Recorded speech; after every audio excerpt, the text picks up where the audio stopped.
Assalamualaikum warahmatullahi wabarakatuh. Salam sejahtera untuk kita semua. Di sini saya akan menjelaskan beberapa soal yang ada di bab risiko aset atau aset berisiko dalam mata kuliah matematika keuangan. Sebelumnya, perkenalkan saya Deo Fardaya Kastawa, nomor absen 7 dengan NPM 43011900231 kelas 308 dari Politeknik Keuangan Negara STAN. Soal 1. Di sini tertera buatlah sketsa pohon yang mewakili skenario dan pergerakan harga di atas. Harga yang telah diketahui dari skenario yaitu S0 ketika boom 10 dan ketika resesi 10. S1 ketika boom 12 ketika resesi 9. Untuk menjawab soal yang tadi, kita ibaratkan saja ini adalah sebuah pohon. Pohon ini adalah pohon yang akan tumbuh dan berkembang. Angka 10 ini yaitu kita ibaratkan jadi periode yang ke-0, yaitu ketika pohon itu baru ditanam. Dan ibaratkan saja skenario yang tadi itu adalah pergerakan dari saham kita. Dan di sini ketika saham kita itu naik atau saham kita itu memperoleh boom, maka akan menjadi 12. Dan ketika saham kita mengalami resesi atau turun, akan menjadi 9. Dan di soal nomor 1 ini hanya terjadi 2 skenario, yaitu boom dan resesi. Selanjutnya, misalkan harga saham pada hari tertentu bisa naik 5% atau 4% lebih rendah dari hari sebelumnya, buatlah sketsa pohon yang mewakili kemungkinan pergerakan harga saham selama 3 hari ke depan, mengingat harga itu hari ini berkisar $20. Berapa banyak skenario yang berbeda yang dapat dibedakan? Semua skenario yang tertera di soal tadi ada 8 skenario yang diwakili oleh jalur yang dilalui pohon yang mengarah dari akar ke kiri dan menuju cabang yang paling kanan. Maksud dari pernyataan berikut adalah kita dapat menganalogikan seperti gambar pada nomor 1, yaitu saham diibaratkan sebagai pohon yang jika kita untung akan menggambarkan akar yang naik, dan jika kita rugi akan menggambarkan akar yang turun. Jika menurut pernyataan di atas atau menurut pertanyaan yang tadi, bisa digambarkan ada 8 dahan atau 8 akar yang dapat diprediksi dari kiri ke kanan yang menggambarkan beberapa periode yang telah dilalui. Untuk lebih mudahnya, di sini hanya ada 2 skenario, dan jika ada 8 skenario, ini bisa menjadi boom, menjadi resesi, atau menjadi resesi boom.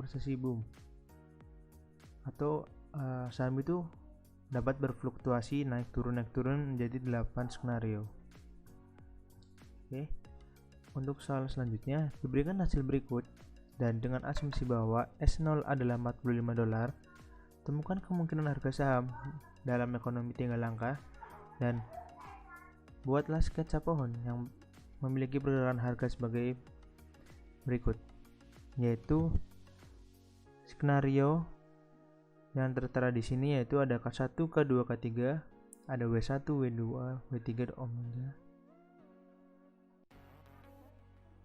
Dan angka-angka ini akan dimasukkan ke dalam rumus ini, yaitu rumus Sn sama dengan Sn-1 dikali 1 plus Kn. N di sini kita merujuk pada apa yang akan kita cari. Misalkan saja S1, maka N di sini kita isikan 1. Di sini kita isikan 1 dan kita cari K1-nya. K1-nya tertera di sini. Ketika kita ingin mencari K1 W1, maka yang dimasukkan adalah 10%. Jika ingin mencari K1 W2, yang dimasukkan adalah 5%. Dan jika kita ingin mencari K1 W3, 5%. Itu berlaku untuk semua yang ada di sini. Bisa kita lihat. Saya ambil contoh S1. Di sini S1 min 1 plus 10% sama dengan 45. 45 itu diambil dari S1 min 1 yaitu S0 yaitu $45 sudah tertera di sini. 1,1 adalah hasil dari pertambahan 1 tambah 10%. Dan ketika angka ini dikali akan menghasilkan $49,5. Untuk yang W2, W3 ini dan yang lainnya itu caranya sama seperti mengerjakan cara yang S1. Untuk S2, S3, ketika kita di sini S1 diketahui 1, maka kita ambil S1 W1. Ketika di sini S2 W2, kita akan mencari angka yang di sini, kita ambil di S1 W2. Dan yang di S3 juga sama. Ketika di sini S2 W1, kita ambil angka yang ini. Ketika S3 W2, kita ambil angka yang ini. Ini adalah hasil dari hitung-hitungan yang di atas ini. Dan gambar ini merupakan skenario yang terjadi ketika perhitungan ini selesai. Oke, untuk soal selanjutnya, memasukkan modifikasi yang diperlukan dalam latihan 3.3 jika dividen $1 dibayar di akhir setiap langkah waktu. Jadi caranya sama untuk mengerjakan soal nomor 4. Cara yang sama di soal nomor 3 kita terapkan kembali di soal nomor 4. Hanya saja di akhir cara yang di nomor 3 ini kita tambahkan minus div, itu dividen yang tertera di soal, yaitu $1. Mengapa dikurang? Karena dividen itu kita serahkan kepada investor. Di sini semuanya dikurangi oleh dividen $1. Angka N di sini hanya merujuk pada apa yang ingin kita ketahui. Jadi di sini kita ingin mengetahui S1, maka N di sini 1. Jika ingin mengetahui S2, maka N di sini 2. Ini tidak berpengaruh pada hasil perkalian ataupun pengurangan. Hanya angka di sini saja minus 1 yang berpengaruh pada hasil akhir. Jadi semua untuk lebih mudahnya, perhitungan di soal nomor 3 itu kita minus 1 semuanya, maka hasilnya akan seperti ini. Dan ketika hitungan kalian sudah benar, maka hasilnya akan ditulis seperti ini. Dan skenario yang terjadi akan seperti ini. Ini skenario yang telah terjadi di hitungan nomor 4 yang telah dikurangi dividen $1.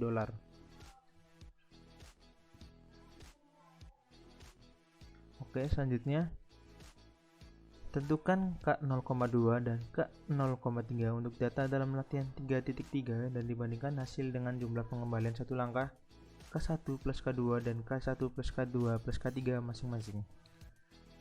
Untuk rumusnya yaitu Kn, M sama dengan Sm kurangi Sn per Sn. Di sini kita ingin mencari K0,2 dan K0,3. Kita akan mencari K0,2 terlebih dahulu. 0,2 yang berarti N, M, jadi kita masukkan saja di rumusnya. M di sini sama saja M yang di sini. Jadi kita isikan S2 min S0 karena N nya 0 per S0. Nah, S2 S0 ini kita hanya tinggal melihat saja di soal nomor 3. S0 nya $45, S2 51,98. Itu S2 W1 nya. Di sini ada W1, W2, W3. Jadi caranya sama seperti nomor 3. Kita tinggal melihat saja di soal nomor 3. Ketika mencari W1, maka kita akan mencari S2 W1. Untuk S2 W2 kita hanya tinggal mencari hasil S2 nya di S2 W2 di soal nomor 3. Dan yang di sini juga sama. Kita tinggal mencari hasilnya di S2 W3 di soal nomor 3. Untuk K0,3 juga sama, caranya seperti mencari K0,2. Kita tinggal mencari S3 nya dan W1 nya di soal nomor 3. Maka akan mendapatkan angka 46,78 di S3W1. Ini 46,78W1, 57,17W2, 46,78W2. Ini W3. Maaf. Oke. Maka hasilnya akan seperti ini. Untuk K1 plus K2, K1 plus K2 plus K3, kita tinggal tambahkan saja di soal. Kita diuntungkan karena soal di 3.3 itu sudah ada K1, K2, dan K3 nya. Ketika kita ingin mencari K1 plus K2, kita tinggal tambahkan saja 10 tambah 5%.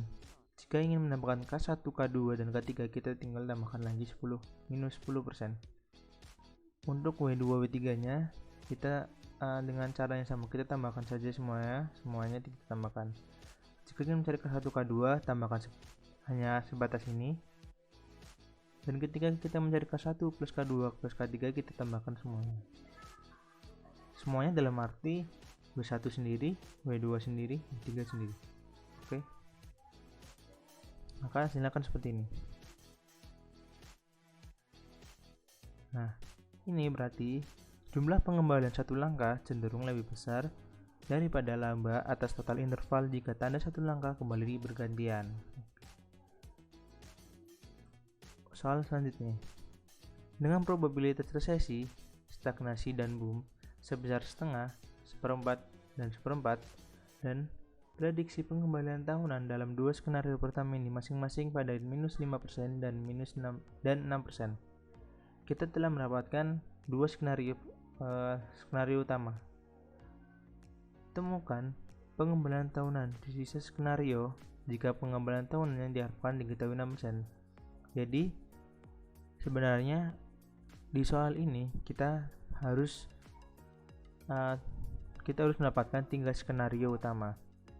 Namun yang kita ketahui hanya 2 skenario utama, dan kita disuruh mencari skenario yang terakhir, yaitu skenario ketiga. Namun pengembalian tahunan yang diharapkan itu sudah diketahui, yaitu sebesar 6%. Maka hitung-hitungannya seperti ini. Setengah dikali 5% ditambah seperempat dikali 6% ditambah seperempat dikali K sama dengan 6%. Nah, jika kita ingin menghitung expected return, kita harus mengalihkan semua predicted annual return dengan estimated probability-nya masing-masing. Kita sudah mengalihkannya sesuai yang diminta oleh soal. Nah, untuk mencari K, kita hanya tinggal menghitung perkalian matematika biasa. Setengah dikali 5% itu berapa, ditambah ini berapa. Ntar kita menambah ini, kita pindah ke sini, maka hasil ini akan dibagi oleh seperempat. Maka dengan memecahkan K, kita dapat mengetahui pengembalian dalam skenario ketiga harus 28%. Jadi K di sini kita harus isikan 28% untuk menghasilkan pengembalian yang diharapkan sebesar 6%. Oke, cukup sekian penjelasan dari saya. Semoga penjelasan yang saya jabarkan tadi dapat dipahami dengan baik dan dapat dengan mudah mengaplikasikannya ke soal-soal yang lain yang tentunya sejenis atau hampir sama cara-caranya atau dengan rumus yang sama. Cukup sekian. Wassalamualaikum warahmatullahi wabarakatuh.